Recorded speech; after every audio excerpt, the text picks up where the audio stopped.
महाराष्ट्रात महानगरपालिकेच्या निवडणुकीची रणधुमाळी चालू आहे. पण ह्या निवडणुका इतिहासामध्ये सुवर्णाक्षरांनी लिहाव्या अशा निवडणुका आहेत. कारण आत्तापर्यंत बऱ्याच निवडणुका झाल्या, पण कुठल्याही निवडणुकीमध्ये 70 उमेदवार बिनविरोध निवडून आले नव्हते. कदाचित काँग्रेसच्या काळातही झालं नाही.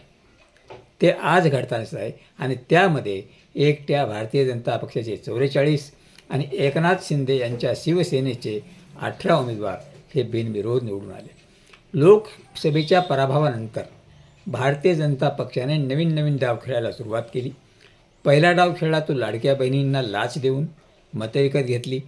दुसरा डाव होता EVMमध्ये बिघाड करून ती मतं आपल्याच पक्षाला कसे पडतील याचा बंदोबस्त करणे.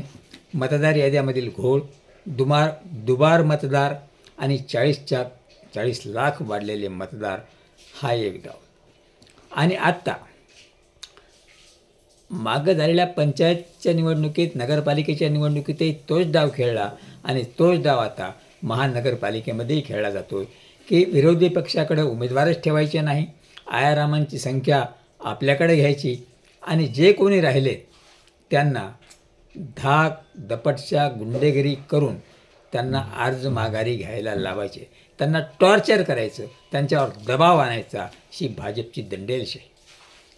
आणि इतकंच नाही तर काल तर एका मनसेच्या नाईक नावाच्या उमेदवाराला 45 कॉल केले आणि नंतर भेटीअंती त्याला 5 कोटीची ऑफर देण्यात आली आणि तू अर्ज माघारी घे. मग मला सांगा, एखाद्या पक्षाच्या उमेदवाराला 5-5 कोटी रुपये जर मिळत असतील तर विनासायासे 5 कोटी मिळाल्यावर निवडणूक कोण लढवणार? मग ह्या अशा निवडणुका होऊच द्यायच्या नाहीत का? असंच जर असेल तर एकनाथ शिंदे आणि देवेंद्र फडणवीस यांनी अर्ध्याला जागा घ्याव्या आणि निवडणुका झाल्या असं घोषित करावं. मतदार गेला खड्ड्यात, मतदाराला काहीच किंमत नाही का? आणि ज्या ठिकाणी तुमचे 70 उमेदवार बिनविरोध निवडून आले त्या ठिकाणी त्याला प्रतिस्पर्धी जो संविधानातून आलेला आहे तो नोटा तांत्रिक उमेदवार नव्हता का? त्या नोटाला काही किंमत नाही का? मतदाराला जर आपल्याला मत कोणाला द्यायचं किंवा नाही द्यायचं याचा होकारार्थी आणि नकारार्थी असे 2 अधिकार असतात. त्या अधिकाराची पायमल्ली सर्रास होताना दिसत आहे आणि उमेदवाराच्या खरेदीचा खेळ सध्या जोरात चालू आहे. तेव्हा भारत हा कुठल्या दिशेने चालतो आहे? भारतामध्ये संविधान आहे का?